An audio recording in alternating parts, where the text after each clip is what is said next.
Chapter 1. Is Billy Marr telling the truth? "Tell me again about this woman you killed, Billy," said Logan. It was late one Thursday afternoon, and Inspector Jenny Logan of the Edinburgh Police was sitting at her desk in the London Road police station. Opposite her was an ordinary-looking man wearing a dirty pair of jeans, an old blue pullover, and a dark green jacket with holes in it. His name was Billy Marr. "I've told you already, Inspector," said Billy, waving a finger in the air. "She's up on Calton Hill. I killed her with my own hands. I killed her and left her body in the grass." In a corner of the room by the door sat Sergeant Grant. There was a notebook on his crossed legs, but the notebook was closed, and he did not have a pen in his hand. He looked bored. "What did she look like?" he asked Marr. Billy Marr turned to look at Grant. "You think I'm lying, don't you? You think I'm not telling you the truth this time. Just because I've come in here sometimes when I've had a few drinks and I've told you about things I haven't really done, you think I'm making this up." Billy turned back to Logan. "Well, it's true this time. This time I've really done it." He sat up straight and met Logan's eyes. "This time I've really killed her." Marr's breath smelt of alcohol. Out of the corner of her eye, Logan could see Grant shaking his head slowly from side to side. "Well, what did she look like?" asked Logan. "She was blonde," said Billy Marr very definitely, still looking Logan straight in the eye. "Okay," she said. "And how exactly did you kill her?" "How?" repeated Marr. "Yes, how?" Marr looked confused for a moment. Then his face lit up. "Like I said, with my own hands," he said. "I put them round her throat and I pressed and pressed." "You strangled her?" "Yes," said Marr. "I strangled her." "Did you knock her out first?" asked Grant. "What do you mean?" asked Marr. "I mean, did you knock her out, hit her, anything like that?" asked Grant patiently. "No," said Marr. "Why would I do that? I just strangled her." Grant did not say anything. He just looked at Logan. Logan put her elbows on the desk in front of her and her head in her hands. She ran her fingers through her short brown hair and then looked up at Billy Marr. Poor Billy. He came into the London Road police station once every couple of months or so to tell the police about something he had done, or rather had not done, because his stories were never true.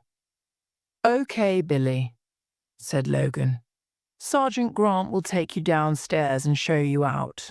"Out?" said Marr. There was some surprise in his voice. "You're not keeping me in then?"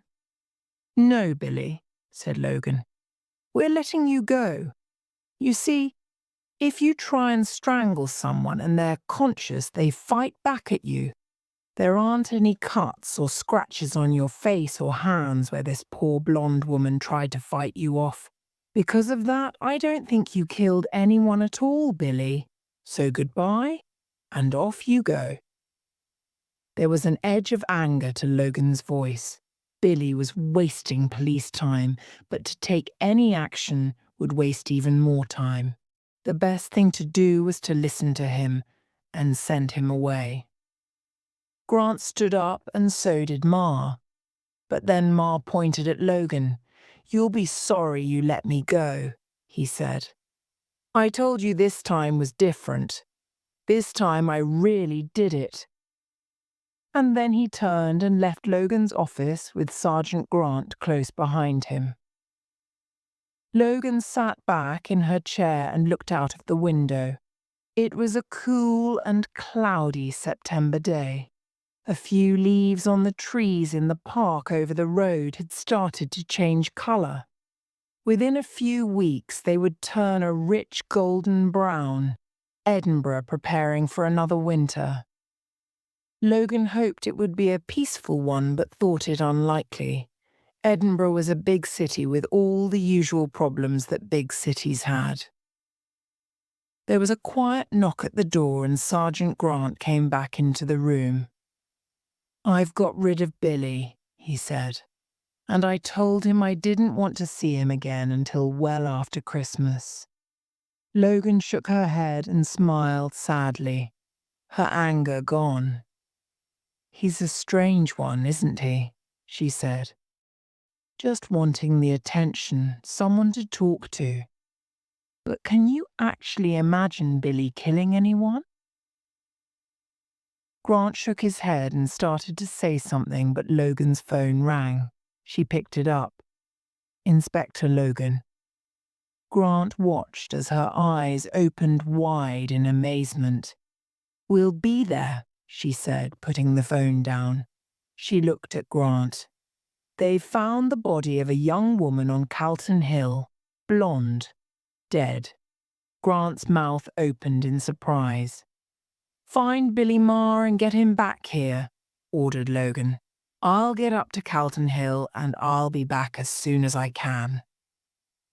Grant was already on his way along the corridor as Logan took her jacket from the back of her chair and followed him. Chapter 2. A discovery on Calton Hill. The road to the top of Calton Hill goes up behind the old Royal High School, a beautiful building that in Logan's opinion should have been used to house the new Scottish government. Instead, millions of pounds had been wasted on a new building. About halfway up the hill, Logan pulled her car over to the side of the road behind two police cars and an old blue Volvo. She recognized Helen Robertson, the police doctor, among a group of police officers near a wall some meters below the level of the road. As she got out of her car, Logan turned and looked up towards the Nelson Monument and the city observatory. She thought that the view from the top of Calton Hill was one of the best over the city. Well, it was when there wasn't a dead body on the side of the hill. Walking down through the long grass by the side of the road, Logan could see the body of the young woman lying half on her side with her back against the wall. Helen Robertson, who had been bending over the body examining it, stood up when she saw Logan arrive. Robertson had dark hair and was wearing black trousers and a light blue blouse. She and Logan had worked together before on a number of cases and had always got on well. "Jenny, hi," she said. She took a deep breath. "It's an unpleasant one, I'm afraid." Logan said nothing. She just looked down and studied the body and its position. She waited for Robertson to speak. Young woman, blonde, mid-20s, possibly a bit younger. "I don't know who she is. She's been strangled, but it wasn't done here." Logan looked up sharply when Robertson mentioned how the woman had died. "The body was brought here sometime after death," continued Robertson. "She was also hit on the head at some time, and her hands have been tied." Logan bent down to have a closer look at the woman's body. She was wearing a pink t-shirt and a dark blue skirt. "A sex attack?" asked Logan. "I don't think so, but I can't be sure until I've done some scientific tests," replied Helen. "There don't seem to be any cuts or marks on the lower part of her body." "What about the time of death?" asked Logan. "Again, I'll know more when I've done some tests," said Robertson. "But at a guess, I'd say about 18 to 20 hours ago." Logan looked at her watch. It was 5 o'clock. "So, sometime between 10 and midnight last night, then." "That sounds right," said Robertson. "Look, I'll do the tests and the scientific examination first thing in the morning, and if I find anything interesting, I'll give you a call." "Great," said Logan, and she put her hand lightly on Robertson's arm in thanks. Robertson bent down again and started to pack her things into a small black bag. Logan turned and looked at the police officer standing nearest to her. She recognized him from the London Road police station, but he was new and she did not know his name. He was tall with sandy-coloured hair and fair skin. Logan guessed that he was about the same age as her. "I'm Sergeant Graham, madam," said the officer, introducing himself. "Davy Graham. I found the body at 4:25 and reported it into the station." "Right," said Logan. "Do we know who she is?" "I'm afraid not," said Graham. "No bag, no wallet, no ID of any kind." "How did you find the body?" asked Logan. "I was on a routine call, nothing important. Anyway, as I was driving past, I noticed something pink down here. It looked kind of odd. So I came over to see, and it was this poor girl." "Who was around here at the time?" "I don't remember anyone of any interest," said Graham, half closing his eyes in thought. "An old lady walking her dog. A few tourists. Nothing unusual." Tourists often came up Calton Hill to look at the view and to visit the Edinburgh Experience, a show about the history of Edinburgh in the Old City Observatory. Even though the summer was over, there were still quite a few tourists around. "Okay," said Logan. "I'd like you to direct things here for the moment." "Right, madam," said Graham. "The scientists will be here soon to look round this area." Logan pointed to the area around where the body was found. "But I'd like you to get some more men and search the whole hill. Look for anything that might be important, but especially for a bag or wallet or ID that someone's thrown away." "Okay, madam." Logan looked up towards the top of the hill. "Has anyone been allowed to leave since you found the body?" she asked. "Not yet, madam." "Good. Talk to everyone up there. Find out if anybody saw anything. Find out, too, if anyone was here last night between 10 and midnight. I'll be at London Road. Call me when you've finished," she said. Logan turned to take a last look at the body of the unknown girl, and, as she did so, an icy feeling ran down her back. A young life had been needlessly taken away. And once again a killer was on the streets of Edinburgh. As she walked back to her car, Logan thought about Billy Marr. Would Grant have been quick enough to catch him before he had got too far from the police station? Could he really have killed this woman? Or was it just complete chance that a body had been found on Calton Hill 10 minutes after he had admitted killing someone there? As she drove back towards the police station, she wondered what Billy Marr was going to say. Chapter 3. Another talk with Billy Marr. "Billy Marr is as mad as a tree full of monkeys," said Sergeant Grant when Logan arrived back at her office.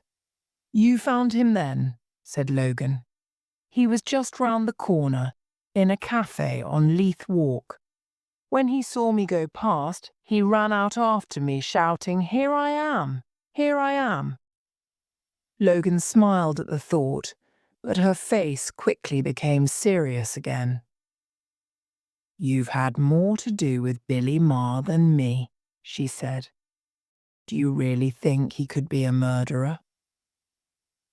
Sergeant Grant was 60 and had lived and worked in Edinburgh all his life.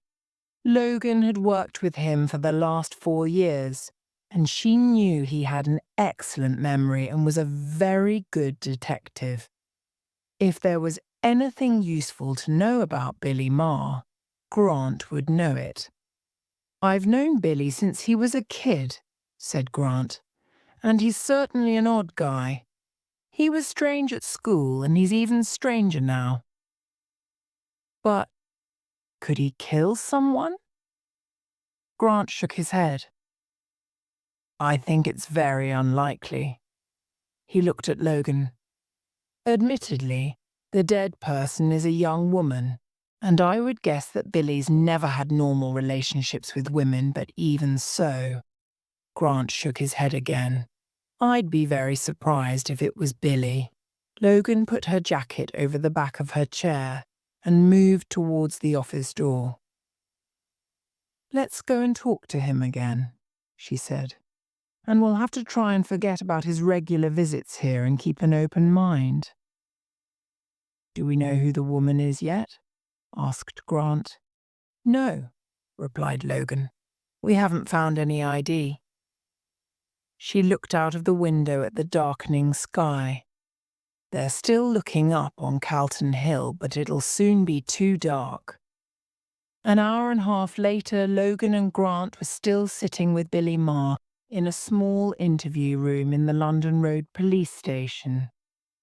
Grant had taken his tie off and was sitting back in his chair. Logan had her elbows on the table, her fingers together under her chin.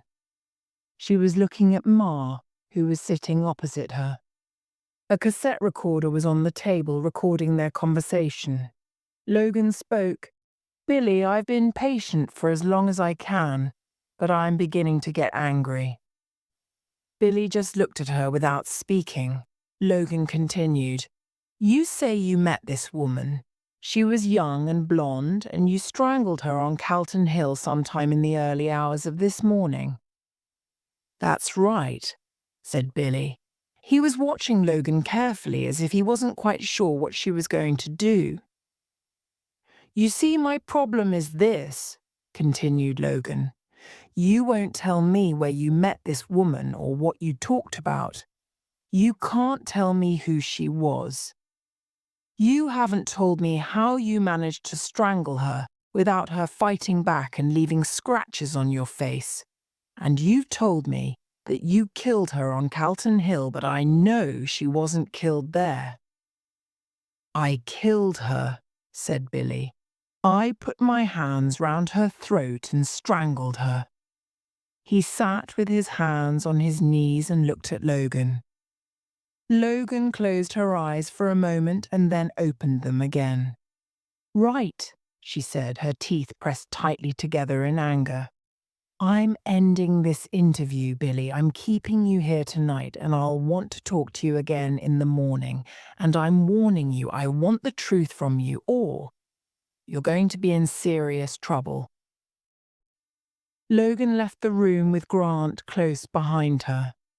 Back in her office, Logan sat down heavily on her chair and threw her notebook onto the desk. Why does he do it? She asked angrily, not expecting an answer. Grant remained standing. If you want my opinion, he said, I thought you were very patient. Logan looked up at him. Thanks, she said. Just then there was a knock at the door and Sergeant Graham came into the room.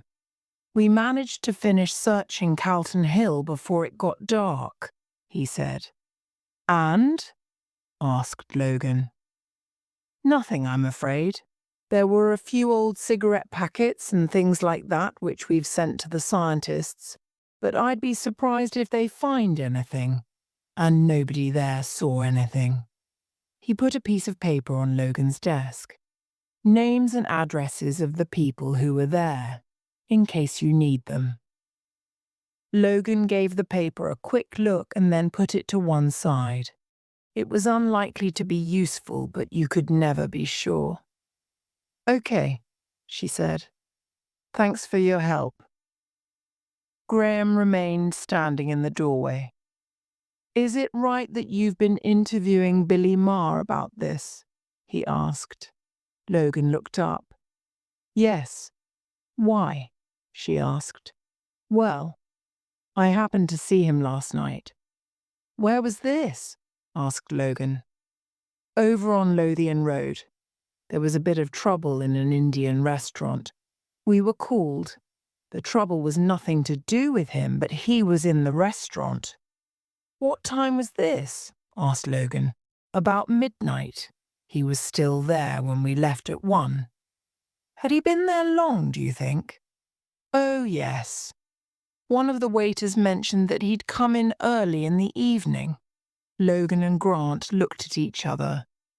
If he arrived early and was still there at 1, began Grant, then he can't be the killer. So why does he say he is? Asked Logan. She looked at Graham and Grant, but no one spoke. She looked at her watch and took a deep breath. Right, she said to Graham. Send Billy home, but make sure he knows how angry I am. And if I catch him in here again telling us about something he hasn't done, tell him I'll... Logan stopped to think about what she would do. I'll think of something, said Graham. Chapter 4. Student Life. Claire Rutherford, aged 25. She was a student at the university, said Logan. It was 9 o'clock on Friday morning. Logan was sitting at her desk. Sergeant Grant had just come into the room. How do we know? He asked. She shares a flat in Marchmont with a girl called Katie Jardine. Jardine reported her missing this morning. For many years, the Marchmont area had been popular with students. A number of the university buildings were just a short walk away, across an area of parkland called the Meadows. 25 is quite old for a student, said Grant. Research student, explained Logan. She finished her degree course a couple of years ago and stayed on to do some research. She's in the computer science department. Well, she was. What about Jardine? Asked Grant. Also a research student, replied Logan. Apparently Rutherford was going to a concert at the Usher Hall on Tuesday night. Jardine is from Glasgow and was staying at her parents' place in Glasgow that night. It was her father's birthday. She came back on Wednesday afternoon, and when Rutherford hadn't appeared by late Thursday evening, she called the police. Are we sure it's Rutherford? Asked Grant. The body matches her description, but we need to go over and talk to Jardine now. Get someone to call the university or, perhaps better still, the computer science department and find out what they can. Rutherford's home address, a photograph if they have one, who directed her research, who her friends were. Tell them we think she's missing, but don't say we think she's dead. Not yet. Not until we're absolutely certain it's her. I'll meet you in the car park in 5 minutes. Marchmont Road was a wide street with tall buildings on each side. The flat that Claire Rutherford and Katie Jardine shared was a light and airy second-floor apartment. The living room contained a sofa, a couple of armchairs and a TV, but as the flat was always rented out to students, the furniture was neither expensive nor tasteful. When I got back on Wednesday afternoon and she wasn't here, I didn't think anything of it, Katie Jardine was saying. She was short with rather wild dark hair. She wore blue jeans and a red sweater. Jardine continued. But when she didn't come back on Wednesday night, I got worried. I mean, we always told each other if we were going to be away for the night, she would at least have left a note. I'm sure she would. Have you been in touch with any of her friends? Asked Logan. Yes, said Jardine. Everyone I could think of. No one saw her at the university on Wednesday or Thursday. Boyfriends? Asked Grant. No. Jardine shook her head and smiled at Grant. I mean, it's not as if guys aren't interested in her. She's very popular, but, well, she always says she doesn't want to get tied down in a relationship. Not yet, anyway. She's from New Zealand. Her grandparents were Scots. That's why she came here to university. But even though she's been in Scotland quite a while, she hasn't decided if she wants to stay. Have you looked round the flat and in her room? Has anything been taken? Asked Logan. Not that I can see. All her things seem to be here. Do you have a photo of her? Asked Logan. No, said Jardine, I don't. But there are quite a few photos in her room. There might be one of her there. Does she ever wear a pink t-shirt and a dark blue skirt? Jardine's hand went up to her mouth. Yes, sometimes, she said, almost in a whisper. And as she spoke, a tear started down her cheek. You've found her, haven't you? Logan put her hand on Jardine's arm. We're not sure about anything just yet, she said gently. Is it okay if we have a look in her room? When Jardine nodded through her tears, Logan looked at Grant, who left the room to look round the rest of the flat. Half an hour later, Logan and Grant were sitting in Logan's car on Marchmont Road. Grant was holding a list of the names and addresses of Rutherford's friends that Katie Jardine had given him. Logan was looking at a photograph of Claire Rutherford that Grant had found in her room. Apparently, Rutherford's supervisor is a guy called Dr. David Balfour, said Logan. He directs a lot of the research in the computer science department. Logan reached up to get her seatbelt and pull it down.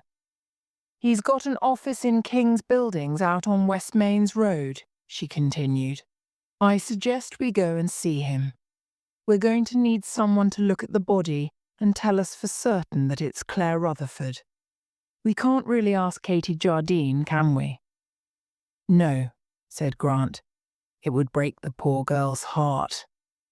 At least we think it would, said Logan. Grant looked at her sharply.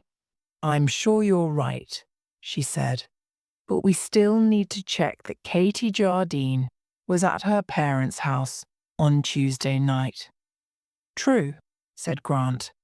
One of the reasons that Logan was such a good detective was that she was careful. She checked everything, even the obvious. Logan looked at the photograph again for a moment and said, Perhaps we should think about giving this photo to the newspapers and television and asking for help from the public. We've very little information so far. We don't know where she met her killer, where she was killed, or why. Grant looked at Logan. She was staring out of the car window, watching two boys kicking a football along the pavement. She had a good relationship with journalists. Well, with one journalist, really. It was a relationship that had been helpful in the past. Logan smiled at Grant and then started the car. Okay, let's go and see Dr. Balfour. While we're getting there, use your phone. Get someone to go to the usher hall to find out about the concert on Tuesday evening. See if they can find out where Rutherford was sitting and who was sitting near her. Maybe she met someone at the concert. Grant took his phone out of his pocket and Logan headed the car south along Marchmont Road. Chapter 5. Claire Rutherford's supervisor. King's Buildings was a collection of ugly modern buildings set very close together in an area off West Mains Road. Dr. David Balfour's office was in the James Clerk Maxwell building. It was a grey two-storey block with tall, narrow windows named after a famous 19th century Scottish physicist. The building contained the university's computer science department, and a sign on the door read, Edinburgh Regional Computing Centre. When Logan introduced herself and Sergeant Grant, Balfour came round from behind his desk to shake their hands. His actions were friendly, but he didn't smile, and to Logan his eyes seemed to be grey, careful and rather cold. He was much older than her and had black, rather oily hair, combed very flat across his head. He was wearing an old, dark brown patterned jacket and light brown trousers which looked as if they hadn't been cleaned for a long time. "Please," he waved a hand at 2 chairs in front of his desk. "Do sit down. How can I help?" He moved back and sat on the front edge of his desk. Grant gave a small cough. Looking out of the corner of her eye, Logan saw that Grant had moved away from the chairs a little and wasn't going to sit down.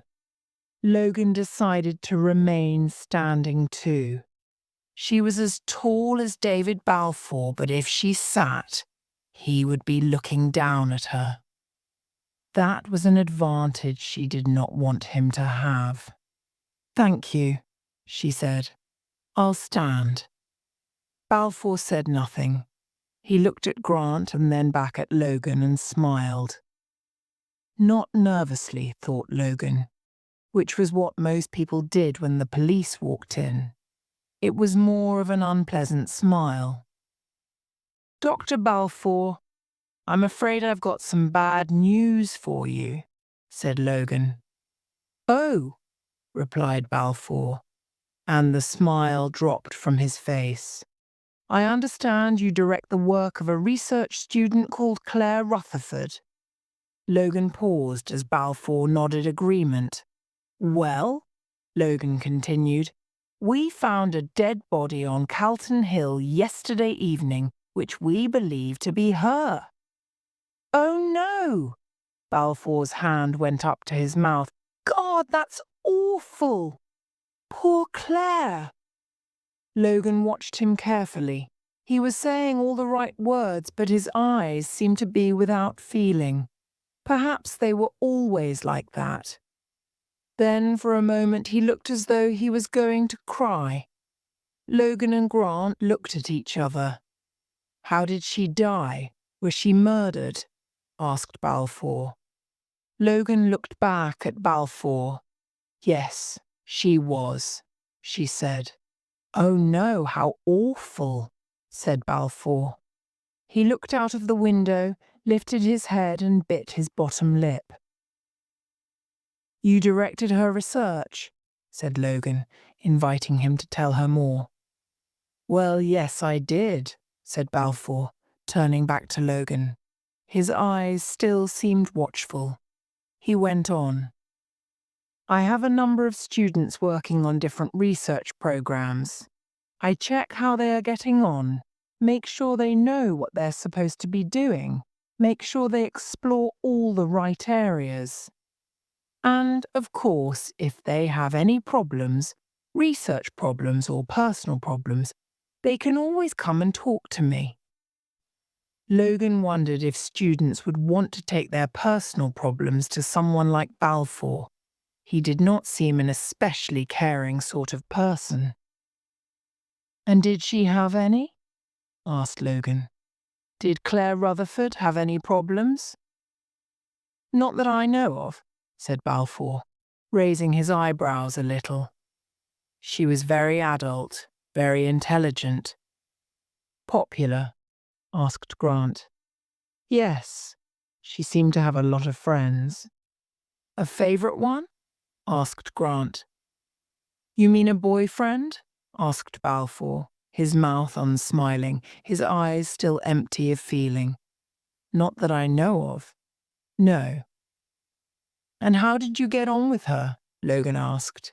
"Very well," said Balfour, his eyes narrowing a little. Undoubtedly, he realized that he was now part of a murder investigation and that the police might be thinking that he was the murderer. She was an excellent student, hard-working, intelligent. Yes, excellent. "And her research," continued Logan. "What was it about?" "She was looking into wireless technology, ways of running computers and other sorts of hardware without having them physically joined together by wires." "I see." Not knowing much about how computers worked, Logan didn't see at all. But she wasn't going to tell Balfour that. She would find out later. "Did you meet her outside the university?" she asked, looking Balfour straight in the eye. Balfour said nothing as he returned Logan's look. "I don't think that's any of your business," he finally answered quietly. "This is a murder investigation," said Logan equally quietly. "Everything is my business. Did you meet her outside the university?" "I took her out for dinner once or twice, but I do that with all my research students. I find it leads to a better relationship. But it's just dinner." Balfour's eyes were hard now. "Nothing else?" "Okay," said Logan easily. "Now, I understand that Miss Rutherford's parents are in New Zealand." "Yes," replied Balfour. "The thing is," she began, "we need someone to look at the body and tell us for certain that it's her." The colour started to leave David Balfour's face. "Her parents are not in this country. We feel it would be very difficult to ask one of her friends. So we were wondering—" "I'm sorry to have to ask you to do this, but we really do need your help." Chapter 6. Getting Help. Balfour had not wanted to see Claire Rutherford's dead body, but Logan had pointed out that as no relatives were available and as he was her supervisor, he was the obvious person to ask. Finally, they agreed a time for him to visit the London Road police station. As they were walking down the steps in front of the James Clerk Maxwell building, Grant turned to Logan. "It's difficult to know what to make of him," he said. "How do you mean?" asked Logan. "Well, he seemed quite friendly and helpful, except when you asked if he met Rutherford outside the university. Though the fact that he wasn't so helpful then is perhaps understandable," said Grant. "But," said Logan. "But his eyes?" said Grant, leaving the sentence unfinished as they reached their car. "Yes, his eyes," said Logan, opening the door and getting in. She smiled at Grant and started the car. "You find out about Balfour, his home life, his relationship with his students, that sort of thing," she said, "and I'll find out about his research." On their way back to the police station, the car phone rang. Logan turned on the speaker. "Logan," she said. "Jenny, it's Helen Robertson," said a voice from the speaker. "Hi, Helen," said Logan. "What have you got for me?" "Not much, I'm afraid, Jenny," said Robertson. "I've got no improvement on the time of death. About 18 to 20 hours before she was found. And as we thought, she was strangled. The only injuries are the bang on the back of the head and those that came from being strangled. So, it definitely wasn't a sex attack." "What was she hit with?" asked Logan. "Something wooden," said Robertson. "Possibly even just a piece of wood. You can see the square shape on her head where it hit her. And I found a few tiny pieces of wood in her hair." "Her clothes?" asked Logan. "Again, not much," said Robertson. "The clothes are very ordinary and certainly hers. There's nothing there to help find the killer except—" "Yes?" "There were some tiny bits of a sort of orange material sticking to the back of her t-shirt and her skirt." "What is it?" asked Logan. "Well, from what I can tell, it's some sort of roof insulation material. You know, the stuff that people put in the roofs of their houses to stop the heat escaping in winter. I don't know how that might help you." Logan was quiet for a moment. Then she spoke. "I guess it means that either she was kept in a shop or somewhere where they keep that sort of stuff, or else the murderer kept her in the roof of his house. She stopped speaking again for a moment while she thought. Then she said, "Helen, if we find more of that material, can you match it to what you found on Claire Rutherford's body?" "Well, yes," she said. "I can match it to similar material, but this stuff is everywhere. However, if you find where she was kept, I'll almost certainly be able to show that she was there." "Okay, that'll be useful." "Thanks for phoning, Helen," said Logan, and she turned off the phone. It was midday when they arrived back at London Road. Grant went to find out more about David Balfour, and Logan asked Sergeant Graham to organise a team of officers to interview Claire Rutherford's friends. Then she went up to her office to arrange some help. Sitting at her desk, Logan picked up the phone and tried a number she knew well. "Tam MacDonald, Scottish Daily News." "Tam, my dear," said Logan. "It's Jenny." "Jenny," said Tam, his voice warm and friendly. "How are you?" "Not great, actually," said Logan. "And I'm ringing to ask for some help." When Logan's friendship with Tam MacDonald, a journalist, had first come to the attention of Logan's senior officers, they had not liked the situation at all.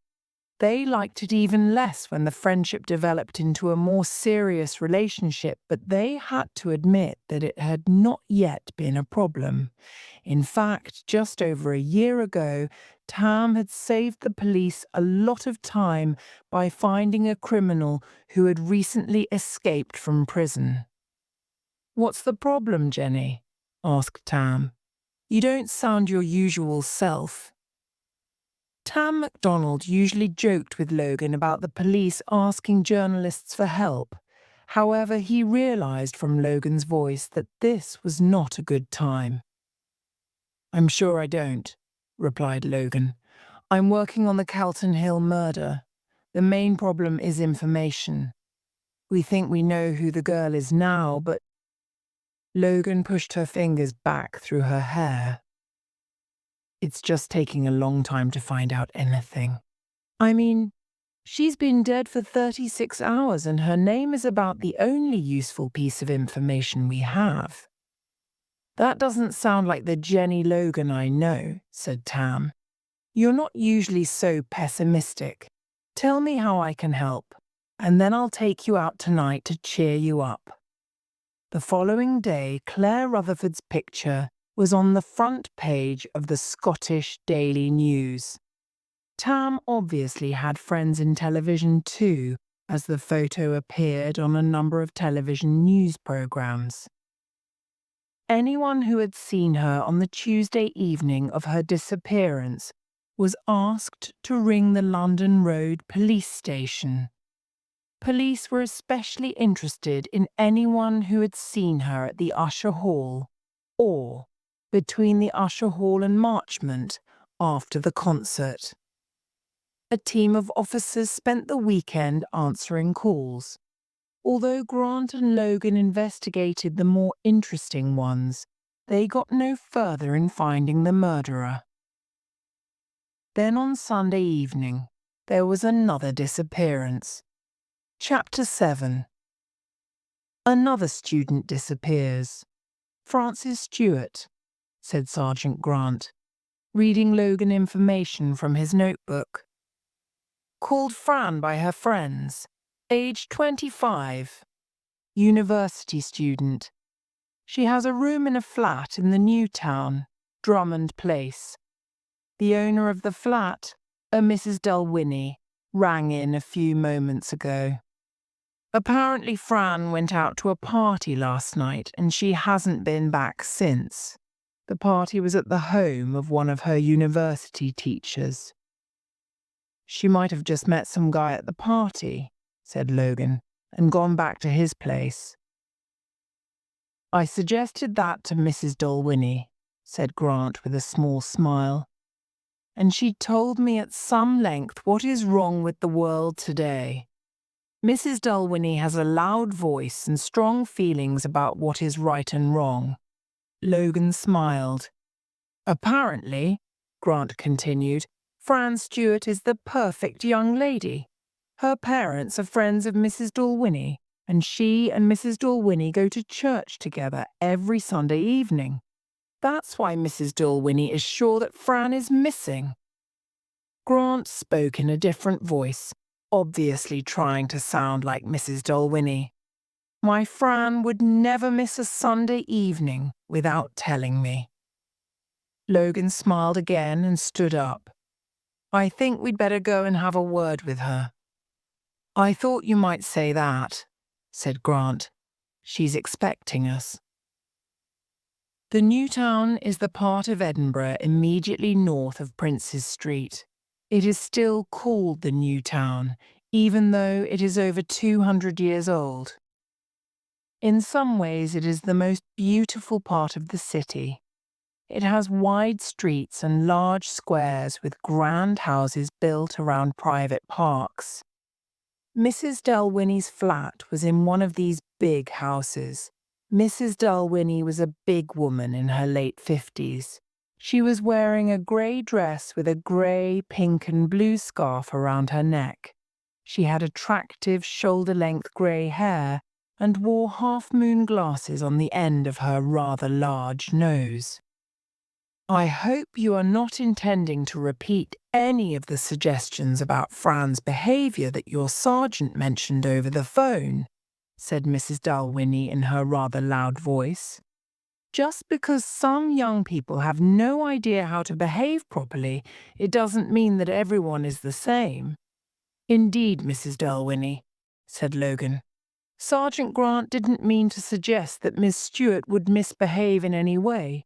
He was just exploring the possibility that there was another explanation for her disappearance. They were sitting in the living room in Mrs. Dalwhinnie's flat in Drummond Place. The room was tasteful, with expensive old-fashioned furniture, a piano in one corner, and a large desk covered with papers in another corner. You told Sergeant Grant that Miss Stewart went to a party last night, continued Logan. Yes, said Mrs. Dalwhinnie. She went with some of her friends from university. It was at the house of someone called Kenneth Henderson. He's her research supervisor. She's not a student, you see. She's a research assistant. A very clever girl. Cleverer than her supervisor, if you ask me. Logan smiled. Where was the party? She asked.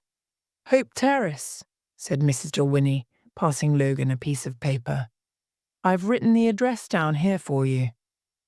Thank you, said Logan, taking the paper. What's Miss Stewart researching? She asked. Something to do with computers, said Mrs. Dalwhinnie. But I don't know too much about it. Logan and Grant looked at each other. Has she ever mentioned someone called David Balfour? Dr. David Balfour? Asked Sergeant Grant. Mrs. Dalwhinnie thought for a moment.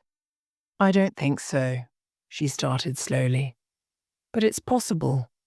We don't talk a lot about what she does because, as I say, I don't really understand it. Logan was quiet for a moment, thinking how strange it was that both Rutherford and Stewart were researching similar areas. Was it possible they were part of the same research program? Did she know a girl called Claire Rutherford? Asked Grant. You mean the girl who was found on Calton Hill? Yes, said Grant, nodding. No, said Mrs. Dalwhinnie.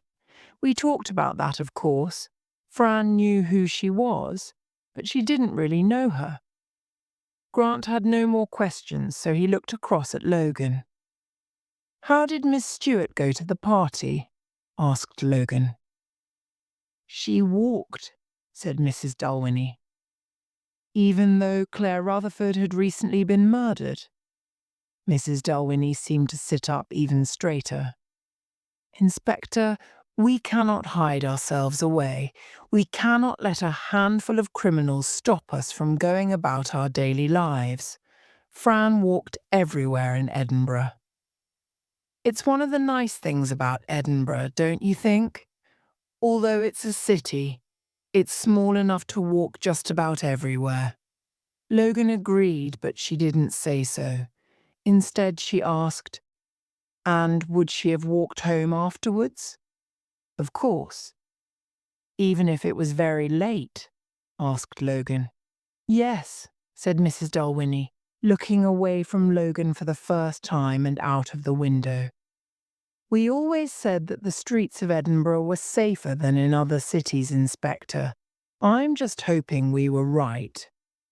Her voice was not quite as strong as before. Before they left, Logan asked for a photograph of Fran Stewart from Mrs. Dalwhinnie. She also told her that they would make every effort to find the missing girl. On the pavement outside, Logan looked at her watch. It was already 7:30. Let's go and talk to Kenneth Henderson, she said. Then we might as well go home. Chapter 8. The Party at Hope Terrace. Late on Sunday evening, there wasn't much traffic on the way across town to Hope Terrace. A cold wind had started to blow in from the east, and most people were spending the evening inside, in the warm. Although Hope Terrace was in the Marchmont area, it was very different from the street where Claire Rutherford had lived. These were houses for the rich, not for students. You can almost smell the money, said Grant, breathing in through his nose as he pushed the doorbell. Kenneth Henderson answered the door wearing a light blue denim shirt and dark blue jeans with a light brown leather belt. He had bright blue eyes and dark brown hair that was quite long and combed back over his ears. He was in his early 30s and handsome, and he knew it. He opened the door wide, looked first at Logan, then at Grant, and then back at Logan. Kenneth Henderson? Asked Logan. Yes, said Henderson. Inspector Logan and Sergeant Grant, said Logan. We'd like to ask you a few questions. Sure, of course. Come in, said Henderson. Logan and Grant walked through a large square hall into a bright room with a light wooden floor. The furniture was all light wood too, with bright blue and yellow covers on the chairs and the sofa. Logan noticed a photograph lying on one of the tables. It was of Henderson with an attractive young woman. They had their arms round each other and were laughing. Henderson waved towards the chairs. Sit down, he said, sitting down in an armchair himself and looking at Logan. What's this all about? I understand you had a party last night, said Logan. Yes, said Henderson. Oh, I hope the neighbours haven't been complaining about the noise again. Not that I know of, said Logan. But a young girl who came to the party hasn't been home since. Fran Stewart. Fran, said Henderson.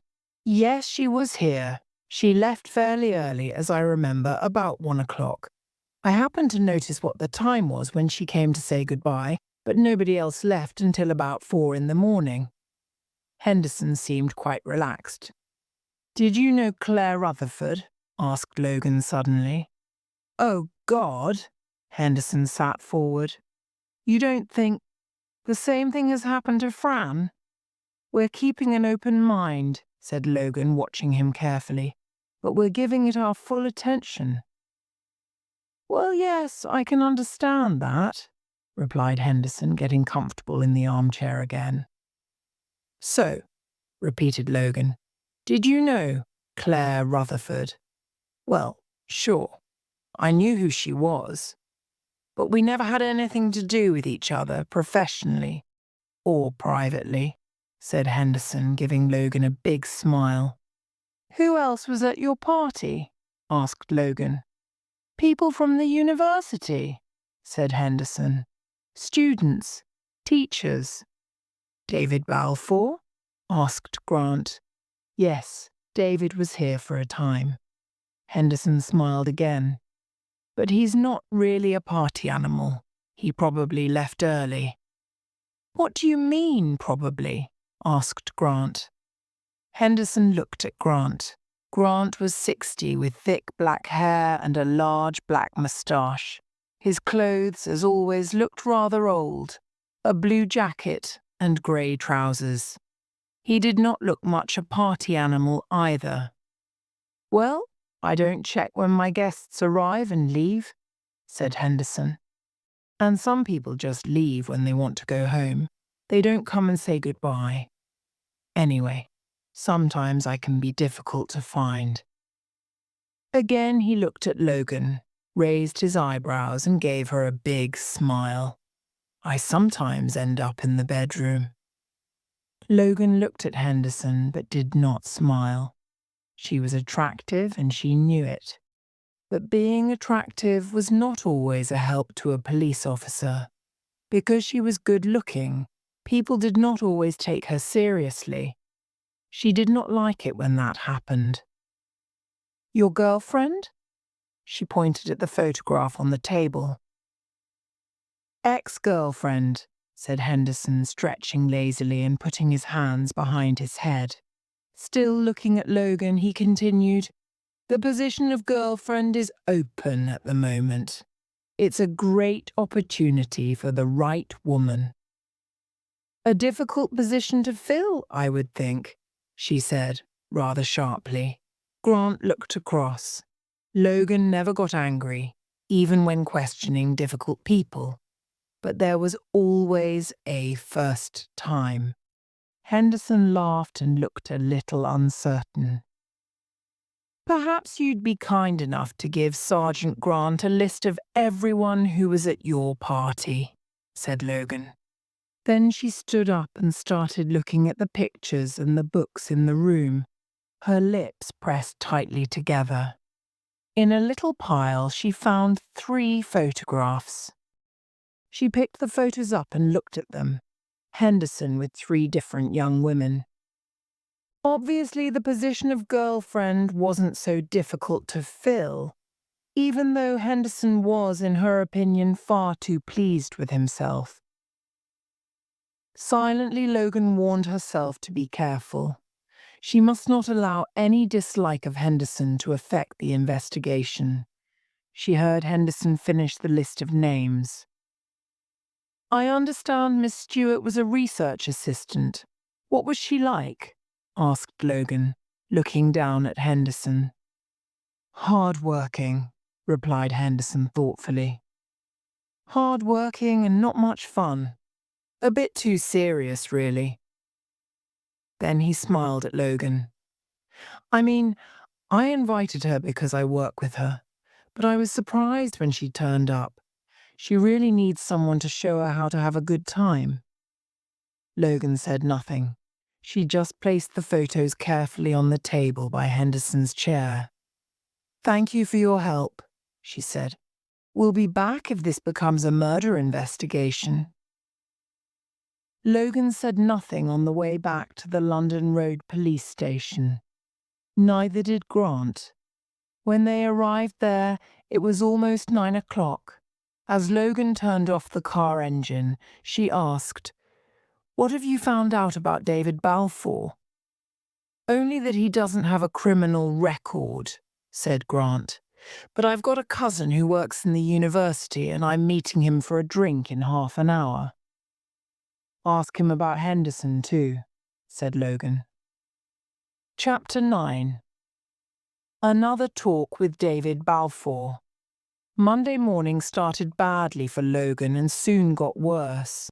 Her kettle broke while she was making breakfast, so she couldn't make a cup of tea. She then found she had set her video recorder wrongly, and it had not recorded a program that she wanted to watch. Things soon got much worse.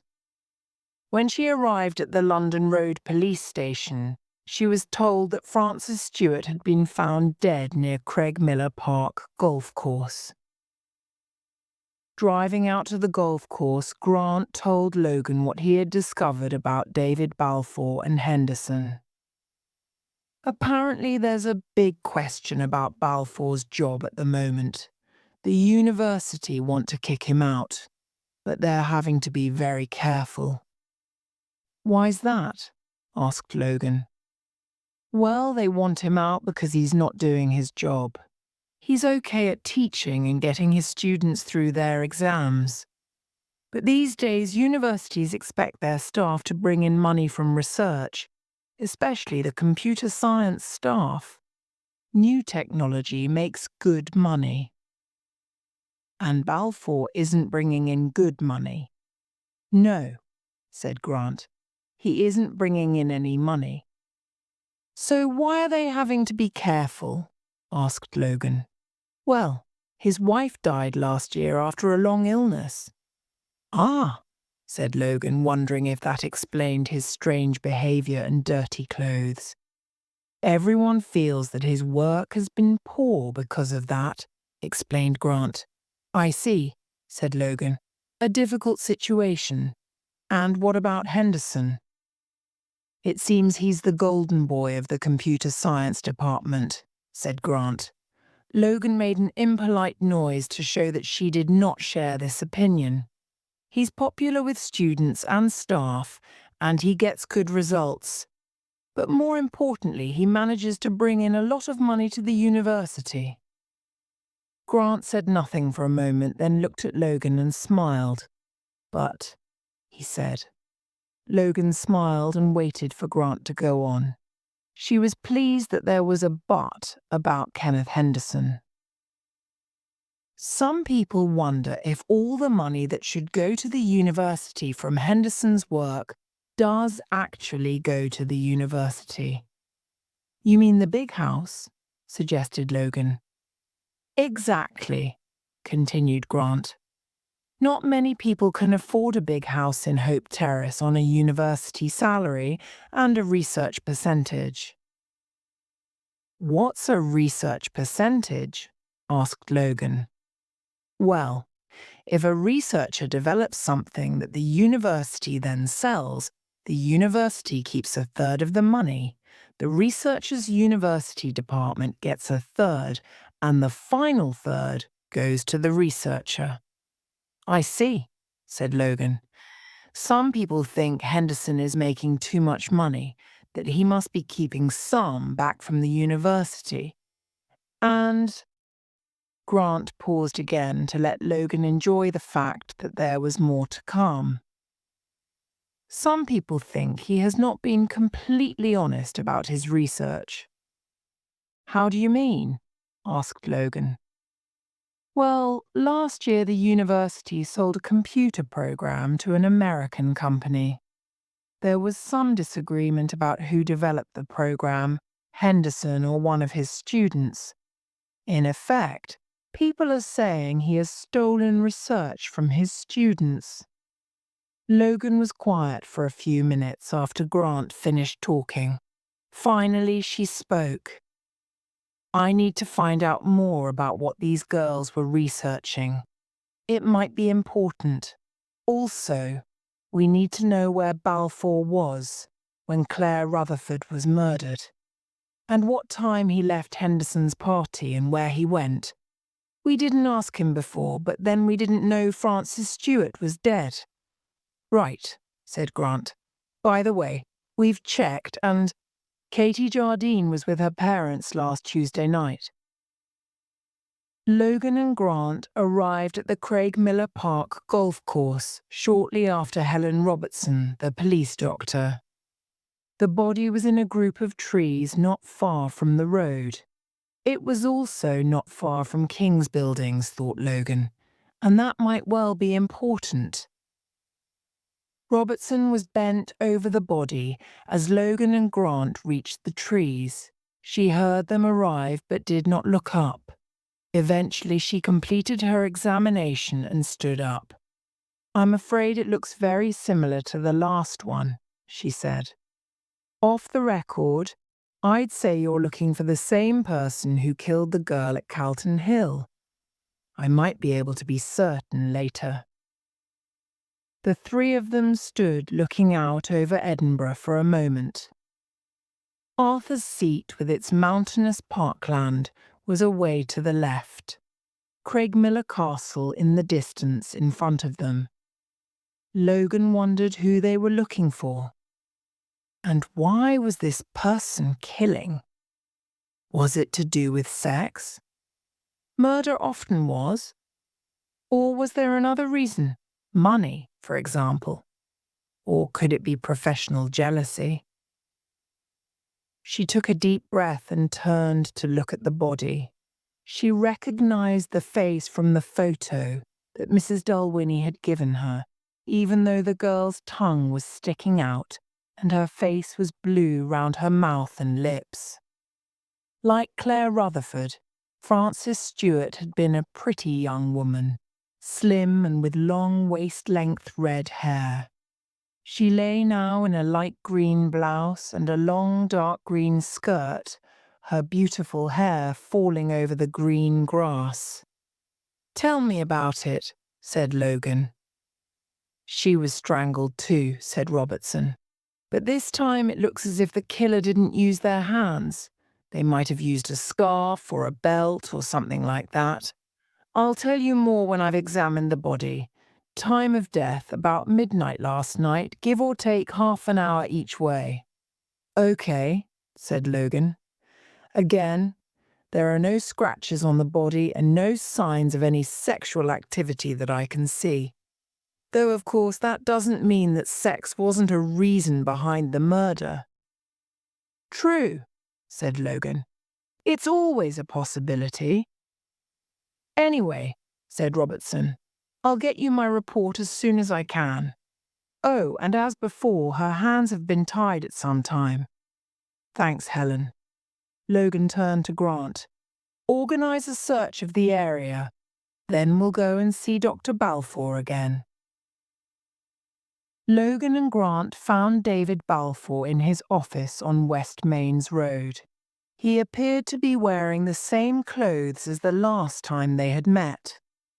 As at their earlier meeting, Logan preferred to stand, not giving Balfour the opportunity to look down at her.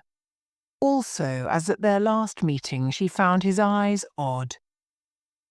"I'm afraid we've got some more questions for you, Dr. Balfour," she began. "Never mind, Inspector," said Balfour. This time he had remained seated at his desk. "I'm happy to help you if I can." Logan continued.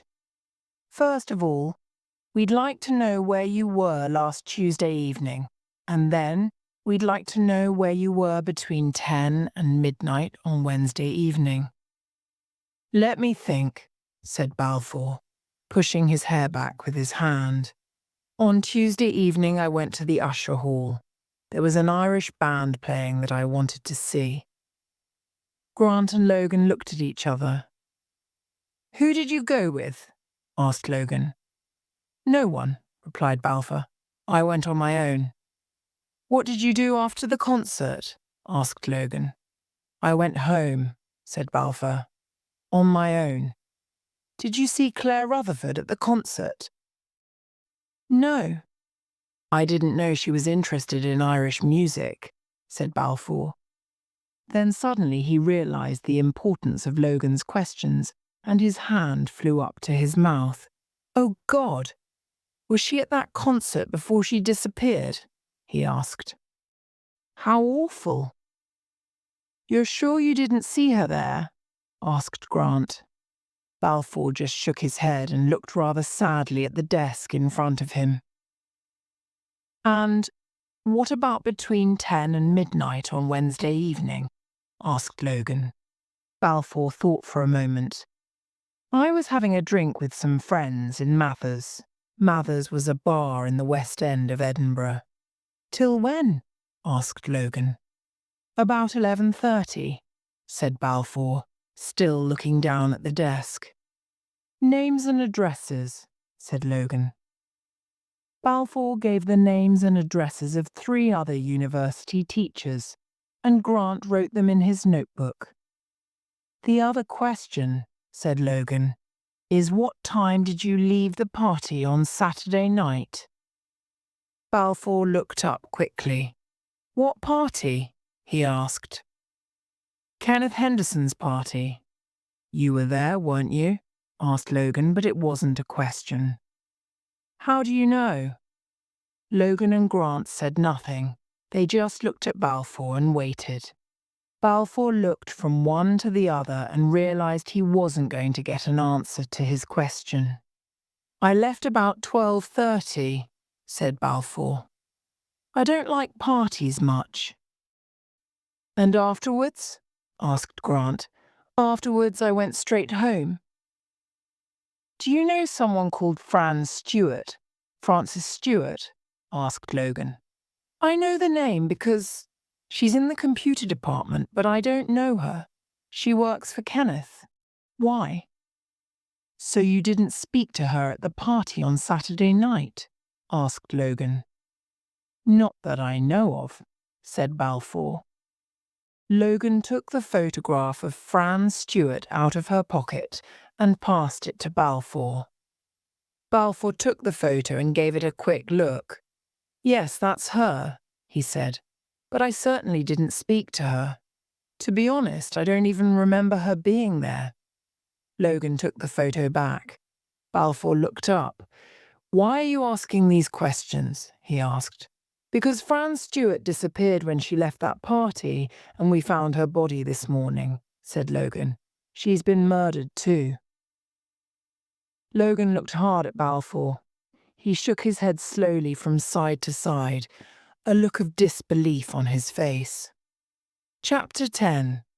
Crossing the City. Logan asked Grant to drive back to the London Road police station. She opened the car window and took some deep breaths, even though it was a cool autumn day.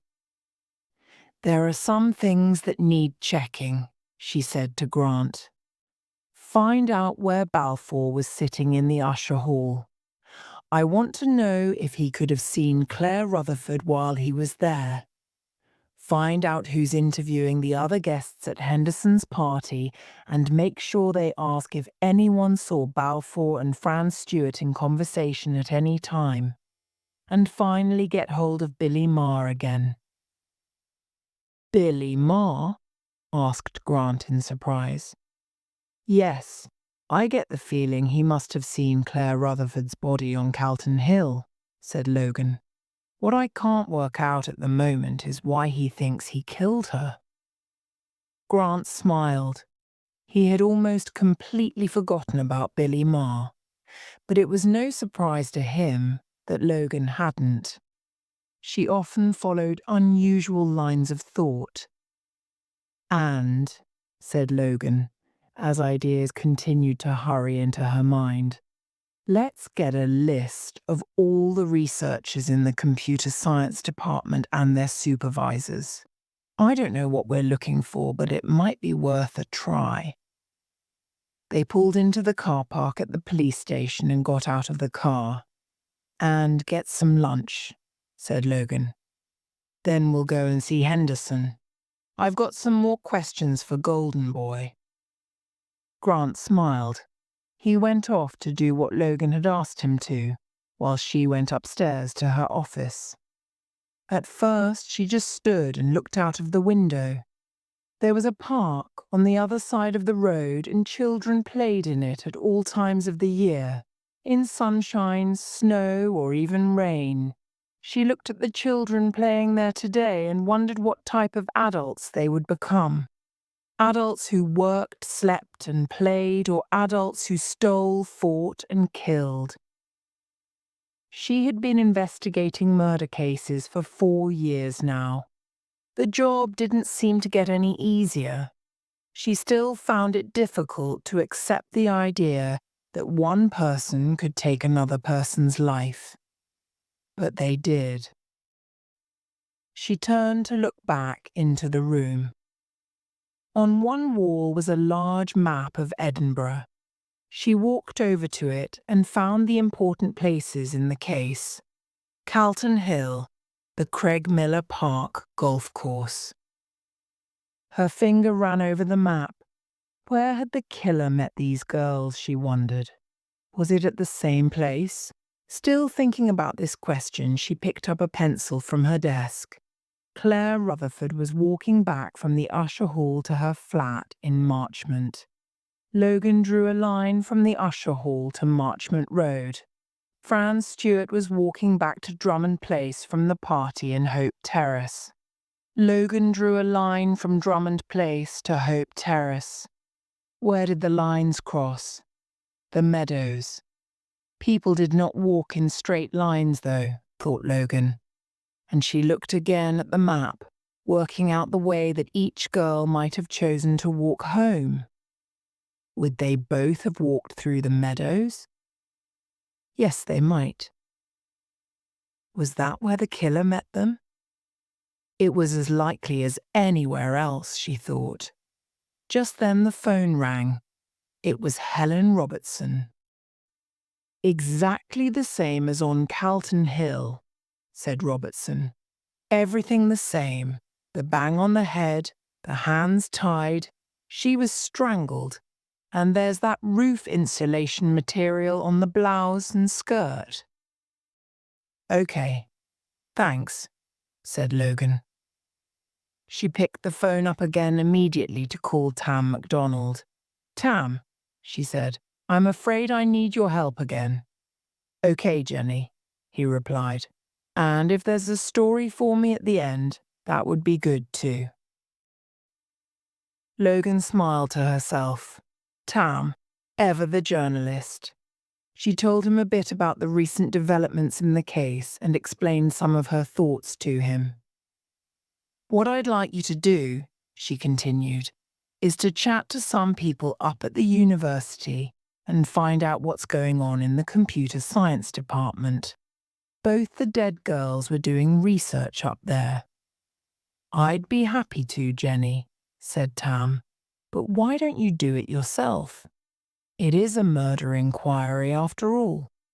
You can ask anybody anything. True, said Logan, but first of all, I don't understand much about computers, and you do. And secondly, people are not so free with information when they're talking to the police. But if a journalist was writing about how the university is at the cutting edge of developments in computer science, they might tell me all sorts of things they wouldn't tell you, finished Tam. At 3 o'clock, Logan checked that Henderson would be at home. On their way over to Hope Terrace, Logan explained to Grant her thoughts about the meadows. It's quite well lit, the meadows, said Grant. I mean, there aren't many dark corners where you can hit someone over the head, tie them up and take them away.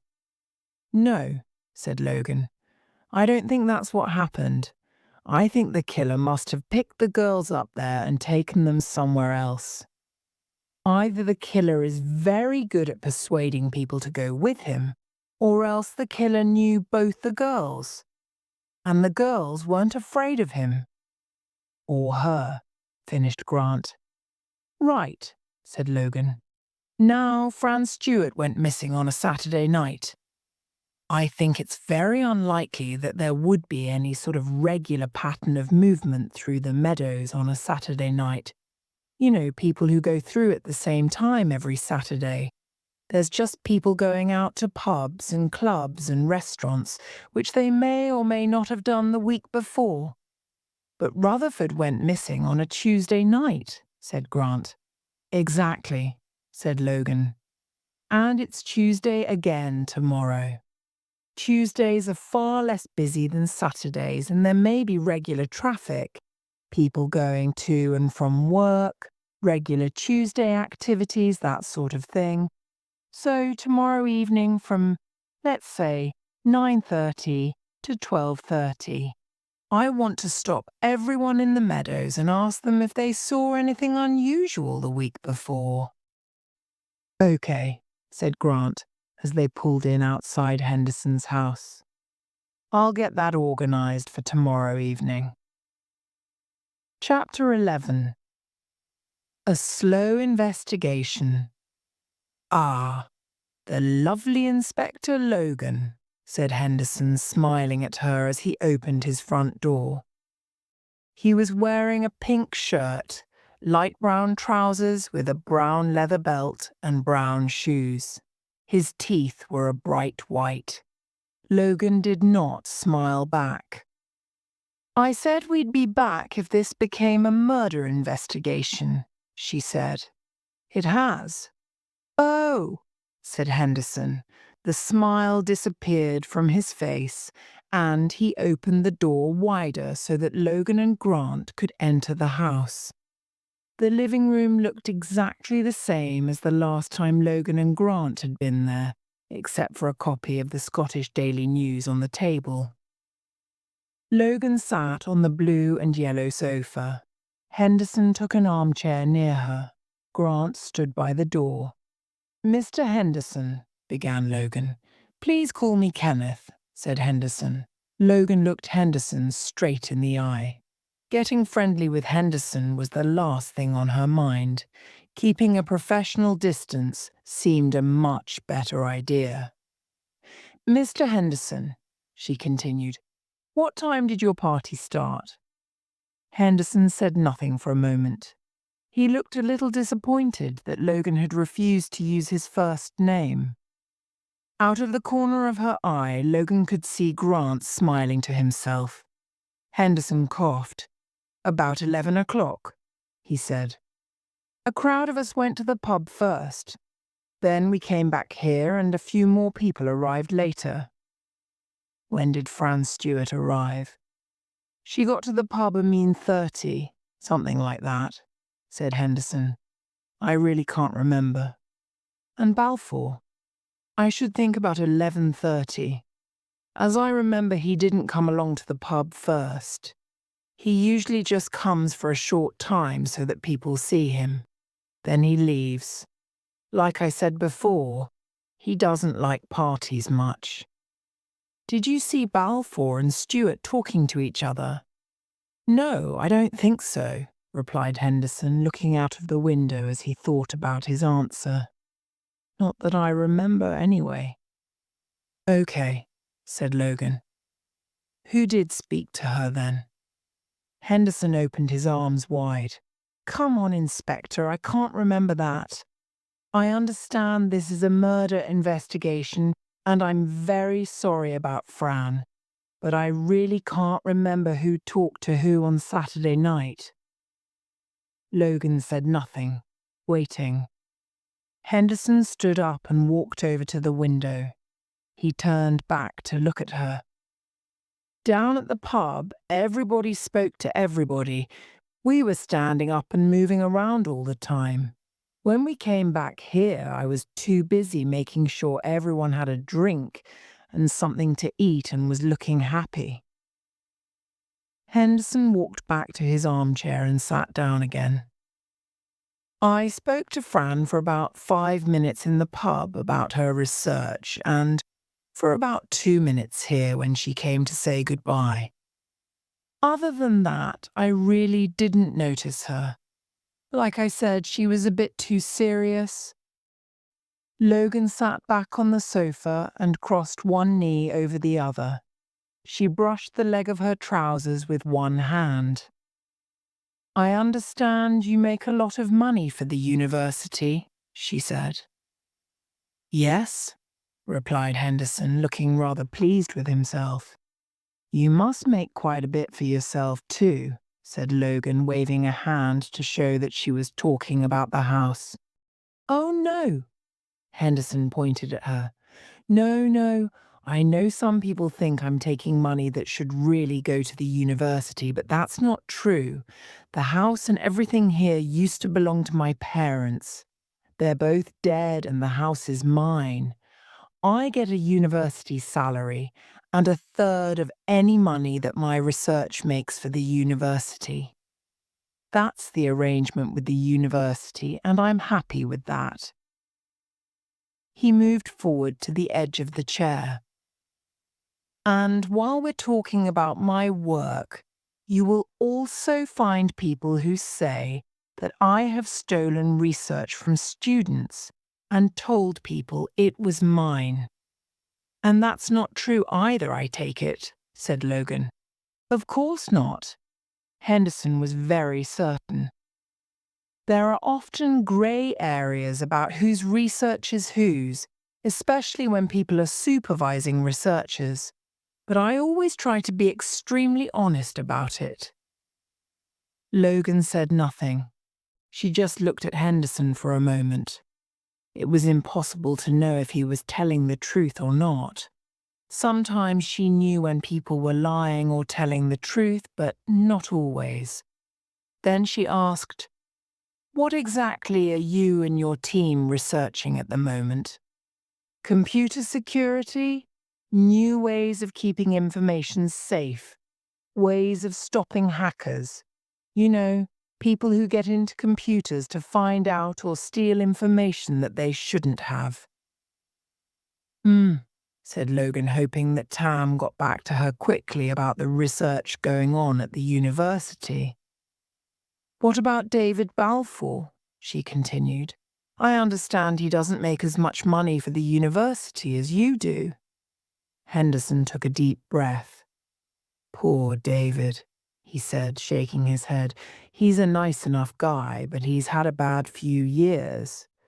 What with his wife being ill and then dying. To be honest, the university is not very happy with him at the moment." Logan was silent for a moment, thinking about Henderson's answer. Then, changing the subject, she asked, "Now, what about last Wednesday between 10 and 12 in the evening? Where were you then?" "Last Wednesday," said Henderson, his eyes moving quickly from side to side as he thought about the question. "I was here at home, preparing classes for the next day." Suddenly he realized why Logan had asked the question. "Hey," he said, "is that when Claire Rutherford died?" His face started to go red. "You can't think I had anything to do with that?" He stood up angrily. "That's crazy." "Anyone with you here on Wednesday night?" asked Logan, standing up herself. "No," replied Henderson. Logan said nothing but just raised her eyebrows. Henderson's shoulders went down. No one was with me," he said more quietly. "But I had nothing to do with Claire Rutherford's death, I promise you." Back at London Road, Logan and Grant sat in her office drinking tea and thinking about the case. There was a knock at the door and Sergeant Graham came in. He was wearing jeans and a black t-shirt under the same brown leather jacket he had been wearing when he had met Logan on Calton Hill. "We found out where Balfour was sitting in the usher hall," said Graham. He had a number of pieces of paper in his hand which he looked at from time to time as he was speaking. "The ticket office keeps all its records on computer. He and Rutherford were in different parts of the hall and on different levels. She was at the top in the cheap seats, and he was at ground floor level near the back. It's possible they saw each other, but we can't say for certain." Graham paused, waiting to see if Logan or Grant had any questions. They didn't. "We've also talked to everyone who was at Kenneth Henderson's party," he continued, "and we've had no luck there. Quite a few people talked to Fran Stewart. Quite a few people saw her talking to other people. Nobody saw her talking to David Balfour. Everyone said she was nice but serious. Nobody was seen trying to chat her up, and nobody left the party with her. We're quite sure about that. Some of the other girls were in the hall when she left." "Things aren't getting any easier, are they?" Logan said. "Worse, actually," said Graham. "We can't find Billy Marr." "What?" said Grant and Logan at the same time and sat forward in their chairs. "Well, he's not at home," said Graham. and he hasn't been home all day. We've also had a look in some of the places where he usually spends time, but so far no luck." Lines appeared on Logan's forehead as she thought about this development. Eventually she shook her head as if clearing her brain and said, "Okay, just keep looking for him. Give his description to all the police officers out on the streets tonight. Let them know that we're looking for him." "Okay, madam," said Graham. "And finally, we have the list of researchers." He gave some papers to Logan and some to Grant. "I made copies for both of you." "Good," said Logan. "Both of you have a look through these." She looked at Grant and Graham. "Take them away and go through them. If you find anything interesting, let me know immediately. If not, I'll see you tomorrow morning." Grant and Graham left the room. Logan put the pile of papers on her desk and turned to look out of the window. Perhaps they would find out something useful at the meadows the following night. Logan certainly hoped so. It had been almost a week since Claire Rutherford had disappeared. Rutherford was now dead, and so was Frances Stewart. The longer an investigation continued, the less chance there was of finding the murderer. Chapter 12. An Evening on the Meadows. The Bruntsfield Hotel, not far from the Meadows, is a large, comfortable hotel in Bruntsfield Place, a kilometre or two south of Princes Street. The hotel bar, called the King's Bar, is on the lower ground floor and has an entrance down some steps from the small car park at the front of the hotel. At 8:30 on Tuesday evening, Logan and Grant were sitting in the bar. They had spent the morning sorting through the mountain of paper that the case was producing. Most of this was interview reports.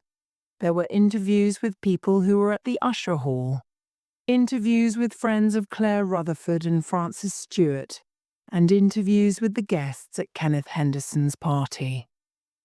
The two police officers had spent the afternoon making arrangements for the evening's activity. They intended to stop everyone who passed through the meadows that Tuesday and find out if they had been there the week before. Grant was dressed in his usual grey trousers and blue jacket. Logan was wearing a dark grey jacket and trousers and a peach-coloured blouse. She wore small earrings of a Scottish design but no makeup. Logan didn't often wear makeup and never at work. In front of Grant was a large glass of orange juice. Logan was drinking tomato juice.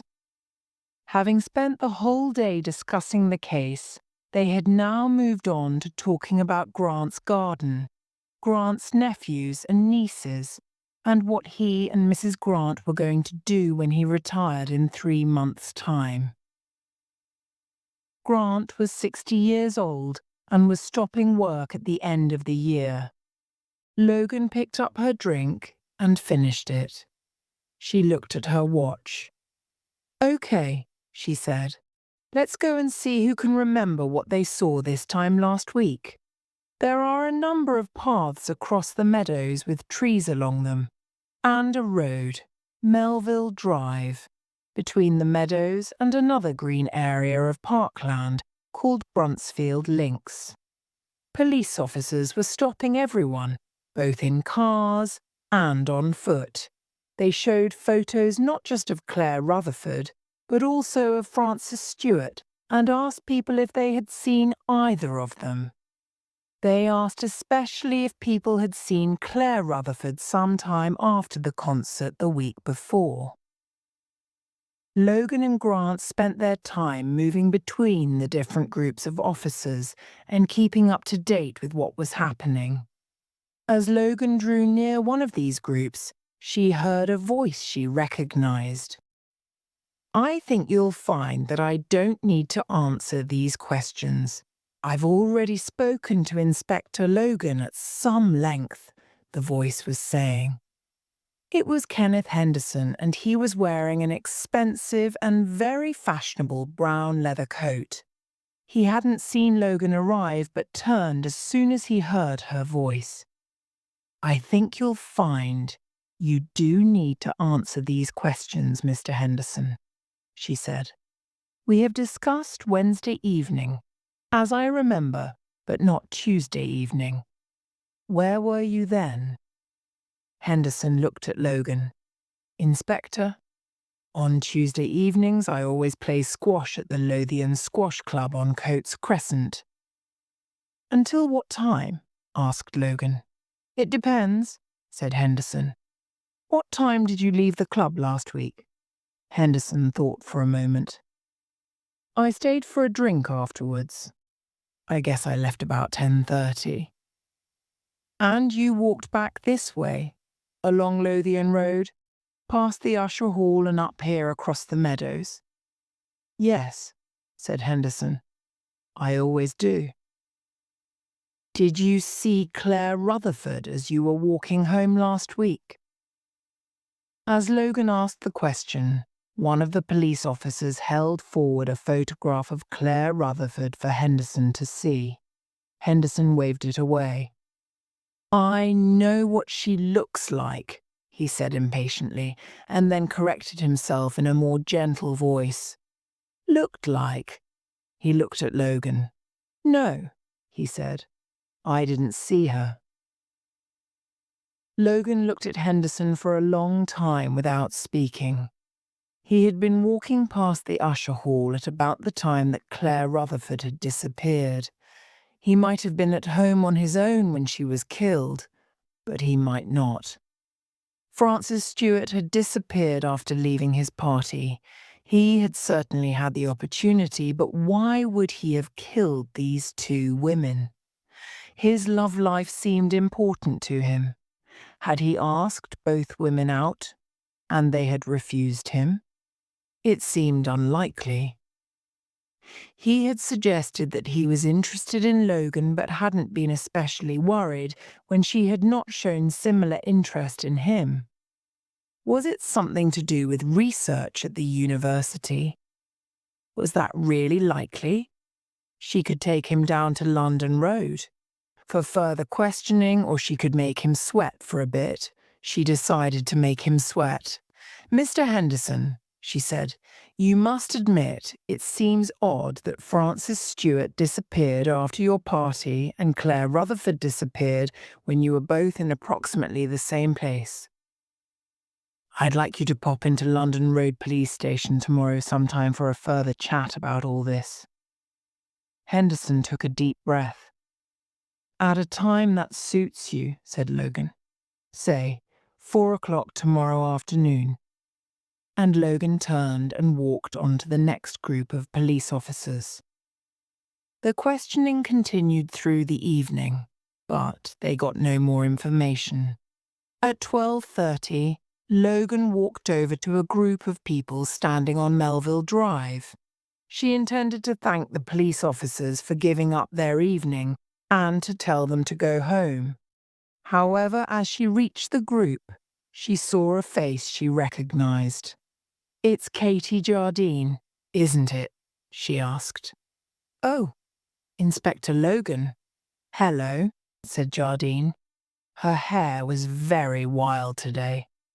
"How are you? Have you got any further with your investigation?" "No, not yet, but we're still working on the case," said Logan, and then looked at the girl who was with Katie Jardine.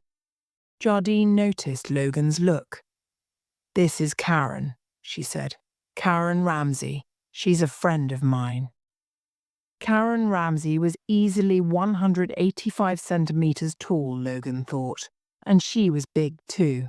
She looked older than Katie Jardine, probably in her late 20s. But, most noticeable of all, she had long blonde hair and an extraordinarily beautiful face. Logan smiled at Ramsey, then looked back at Jardine and said, "On your way home?" "Yes," she said. "We've just been to the cinema. We stopped for a drink on the way back." Jardine looked up at Ramsay as she spoke. "Oh, I see," said Logan, turning to Karen Ramsay. "Are you a research student at the university too?" "Yes. I work there part-time as well," she added. Ramsay's voice was deep with a West Coast accent. She looked Logan straight in the eye when she spoke to her. It was a look that made Logan feel a little uncomfortable, as if she shouldn't be asking Ramsay questions. "Oh, yes," said Logan, asking for more information without actually making it a direct question. The fact that she felt uncomfortable didn't stop her questions. It made her more interested in searching for information. "Karen teaches at the university," said Katie. Logan noticed Grant look more closely at Ramsay and begin to take more interest in the conversation. "Just a few hours a week," said Ramsay. "I'm really doing research for a PhD, a doctorate." "You want to become a doctor?" asked Logan. "Yes," said Ramsay. "A doctor of computer science." "Oh," said Logan. "You work in the computer department?" "Yes," said Ramsay. "Right," said Logan thoughtfully. "So, what's your research all about?" Ramsay looked down at Jardine and then back at Logan. She smiled. "How much do you know about computers, Inspector?" "Not much," replied Logan. "But I just wondered if your research was related in any way to what Claire Rutherford and Francis Stewart were doing." The effect of Ramsay's stare was almost physical to Logan. "Not really," said Ramsay. "I only knew a little about what they were doing. People don't talk too much about their research, not until the research is finished anyway." "Professional competition?" asked Logan. "Sort of," said Ramsay, her eyes not leaving Logan's. "It has been known for people to steal ideas. As a result, researchers don't usually talk too much about their work. I imagine you knew Claire Rutherford since she shared a flat with Miss Jardine." "Of course," said Ramsay. "You weren't by any chance in this part of town a week ago, were you?" asked Logan. She looked directly at Karen Ramsay as she spoke. "Actually, yes," said Ramsay. "I usually work at the Bruntsfield Hotel, in the restaurant, on Tuesday evenings. I've got a week off, which is why I'm not there this evening. I was probably coming home about this time." Again, Logan felt uncomfortable as Ramsay looked her in the eye. "And did you see Claire as you were going home?" asked Logan. "I'm afraid not," said Ramsay. Logan looked at her watch.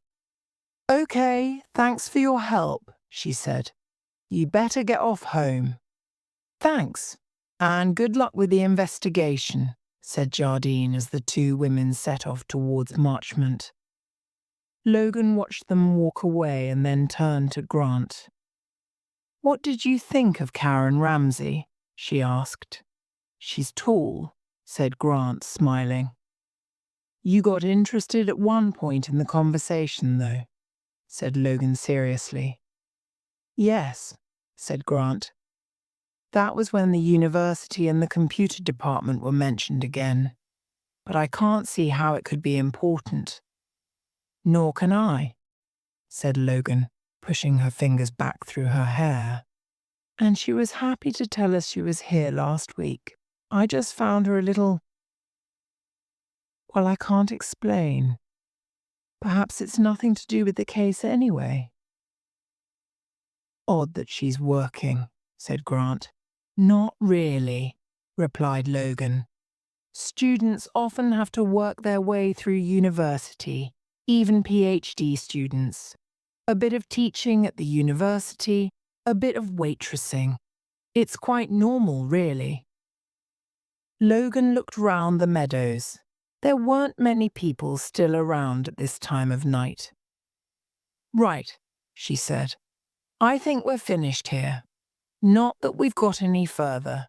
Send everyone home and I'll see you in the morning."